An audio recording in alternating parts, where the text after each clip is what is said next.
Welcome to a journey through the life of one of history's most enduring philosophers, Confucius. Born in tumultuous times, amidst the decay of the Zhou dynasty's power, Confucius emerged as a beacon of wisdom, advocating for moral integrity, benevolence, and social harmony. But beyond the philosopher and the teacher known to the world lies a story of a man who navigated personal hardships, pursued relentless self-improvement, and left an indelible mark on civilization through his teachings and the legacy of his disciples. In this exploration, we uncover fascinating aspects that shaped his philosophy and continue to influence us today. From his early years, marked by poverty and the loss of his father, to his unwavering commitment to education and moral development, Confucius's journey is a testament to the power of resilience and the enduring quest for knowledge. His teachings, encapsulated in the Analects, reveal a profound understanding of human nature and the pillars of a just society, emphasizing the importance of familial respect, ethical governance, and personal virtue. Yet, Confucius's life was not without its challenges. Facing exile and rejection, he demonstrated remarkable perseverance, using adversity as a catalyst for spreading his philosophical ideals across the Chinese states. His death, a natural culmination of a life rich in thought and influence, sparked a movement of memorialization that has immortalized his teachings, making him a revered figure not only in China, but around the world. Confucius was born in 551 BC in the state of Lu, present-day Khufu, Shandong province. His early life was marked by poverty and adversity. His father, a minor nobleman, died when Confucius was just 3 years old, leaving the family in straitened circumstances. Despite these challenges, Confucius showed an early passion for learning and a deep respect for traditional Chinese rituals and music, which were integral to his education. These early experiences instilled in him the values of filial piety and benevolence, which would later become central to his philosophical teachings.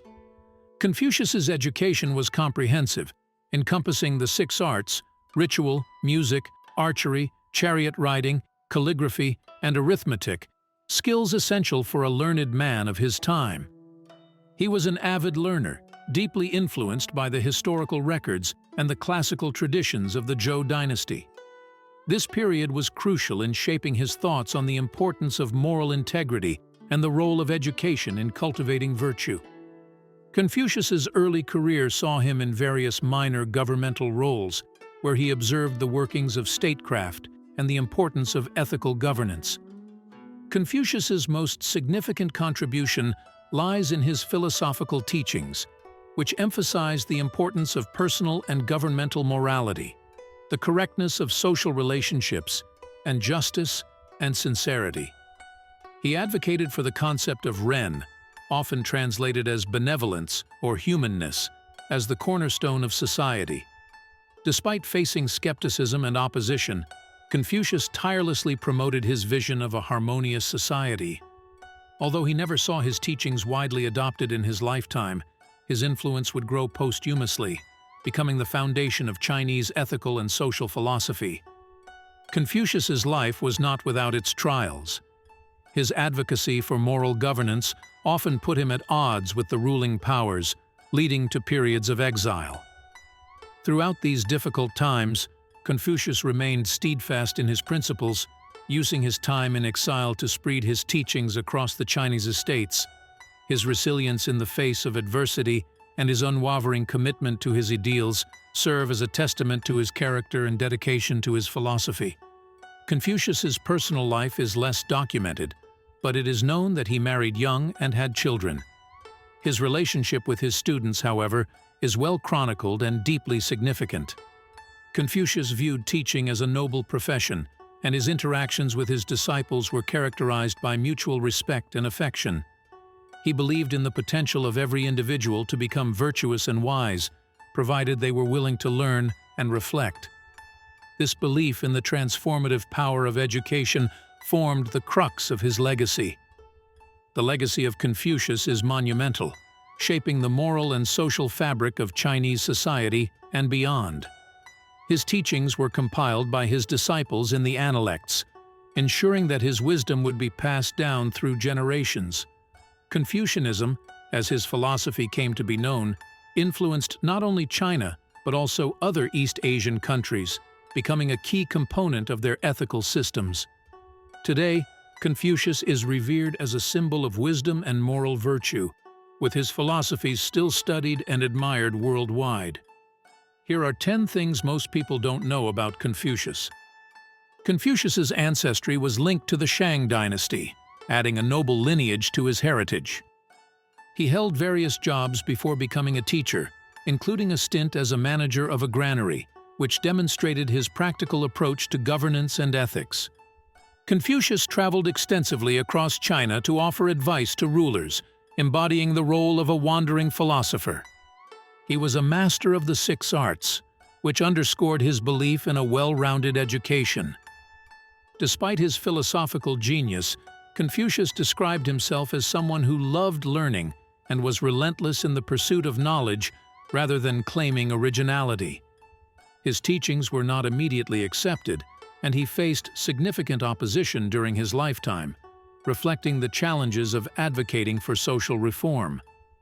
Confucius placed great emphasis on the importance of rites and music in cultivating moral character and social harmony. He advocated for meritocracy in governance, arguing that positions should be based on ability and moral integrity rather than birthright. Confucius's family tree is one of the longest recorded in the world, with millions of descendants. He had a profound respect for the past and believed that understanding history was essential to understanding the present. Here are 3 documented Confucius quotes. "To study and not think is a waste. To think and not study is dangerous." He also said, "The man who moves a mountain begins by carrying away small stones." And finally, "He who learns but does not think is lost. He who thinks but does not learn is in great danger."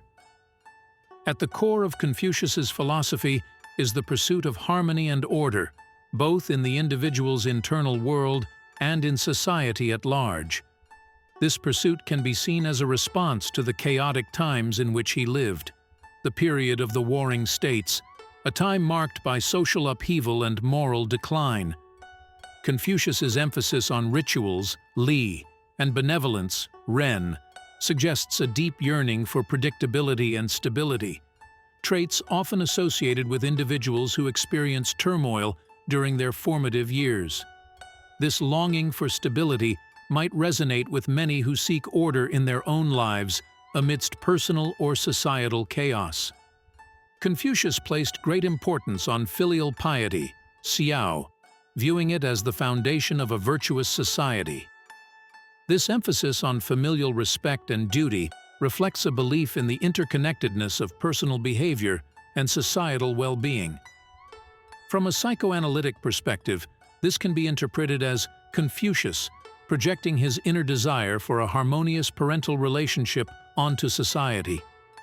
It suggests a deep-seated belief in the power of nurturing relationships to shape moral character and, by extension, a harmonious community.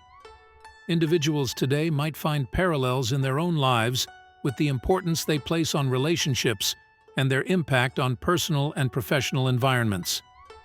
Confucius's lifelong commitment to learning and self-improvement is another area ripe for psychoanalytic exploration.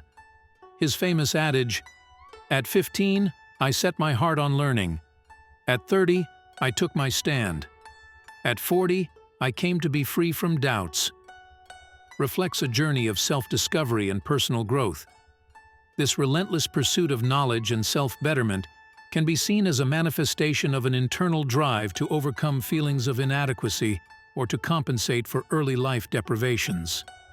This aspect of his psychology might resonate with many who are on their own paths of personal development, striving for a sense of completeness and fulfillment through continuous learning and self-reflection.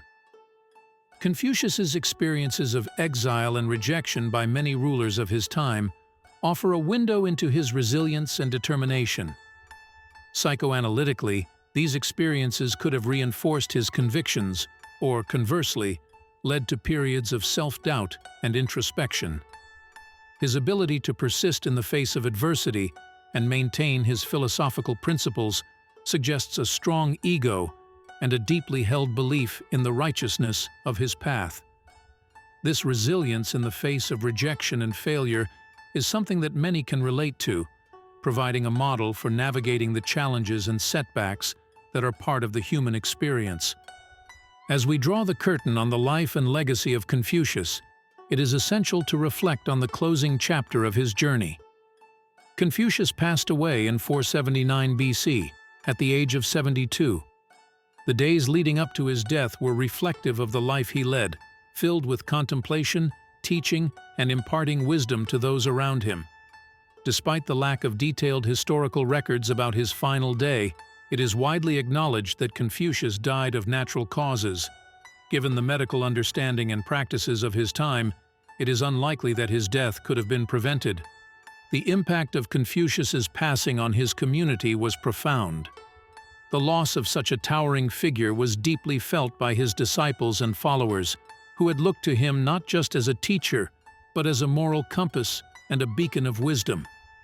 His death marked the end of an era, but also the beginning of his teachings' immortalization. In the immediate aftermath, his disciples mourned him greatly, and it is said that they observed a mourning period of 3 years, which was a testament to their deep respect and affection for their master. This practice underscored the Confucian value of filial piety and respect for one's elders and teachers, further embedding his teachings into the fabric of Chinese culture. In the years and centuries that followed, Confucius's grave in Khufu, Shandong Province, became a site of pilgrimage. Temples were erected in his honor not only across China, but in various parts of East Asia, where Confucianism took root. The most significant memorial to his life and work, however, has been the enduring relevance of his teachings. Confucianism became the ideological backbone of Chinese imperial governance and moral education, influencing countless generations. Annual ceremonies commemorating Confucius, known as the Confucius Memorial Ceremony, are held in Khufu and other parts of the world, drawing scholars, government officials, and admirers of his philosophy. These events not only memorialize his life, but also celebrate the timeless nature of his teachings, emphasizing virtues such as kindness, respect, and ethical governance. Confucius's death, while a natural closure to his earthly journey, was the catalyst for the immortalization of his philosophical legacy. It sparked a movement of memorialization and celebration that has ensured his teachings continue to influence the world. His vision for a harmonious society, grounded in moral integrity and respect for one another, remains a beacon of wisdom that transcends time and geography. In remembering Confucius, we are reminded of the power of ideas and the enduring impact of a life dedicated to the pursuit of knowledge and virtue.